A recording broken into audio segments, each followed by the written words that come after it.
আসসালামু আলাইকুম।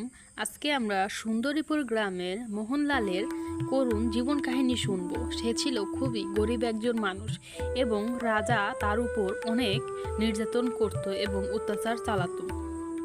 বাড়িতে ছিল তার বৃদ্ধ মা আর বৃদ্ধ বাবা। তারা কোনো কাজ করতে পারতো না। সারাদিন মোহনলাল যা উপার্জন করত সেটি দিয়েই তাদের পেট চলত। মোহনলাল রাজার কিছু গরু নিয়ে সেগুলো রাখতেন এবং সেগুলোকে ঘাস খাওয়াতেন এবং এটি ছিল তার একমাত্র কাজ। কিন্তু তবুও মোহনলাল তার ন্যায্য মূল্য পেত না। রাজা তাকে খুবই অল্প সামান্য টাকাই দিত, যা দিয়ে তার সংসার খুবই চলতো না। রাজাকে বললে রাজা খুবই রাগ করত। রাজা বলতো যে তোমাকে যা দিচ্ছি তাতেই খুশি থাকো, তা না হলে তোমাকে গ্রাম থেকে বের করে দেব।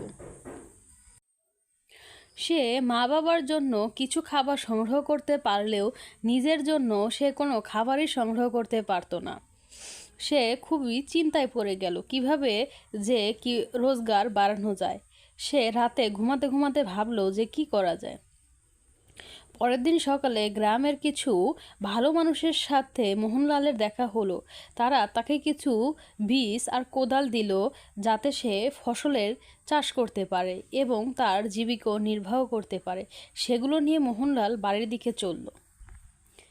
কিছুদিন পর মোহনলাল ফসল চাষাবাদ করার জন্য একটি কোদাল নিয়ে জমিতে কোবাতে লাগলো, কিন্তু তখন ছিল খুবই খরা।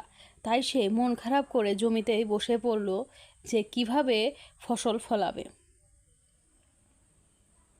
একটু পরেই বিদ্যুৎ চমকাতে লাগলো আর খুবই মুষলধারে বৃষ্টি পড়তে লাগলো।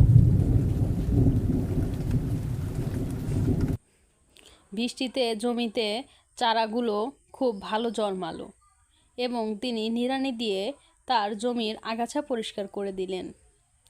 কিছুদিন পর জমিতে সোনার ফসল দেখতে পেলেন আর খুশিতে নাচতে লাগলেন মোহনলাল।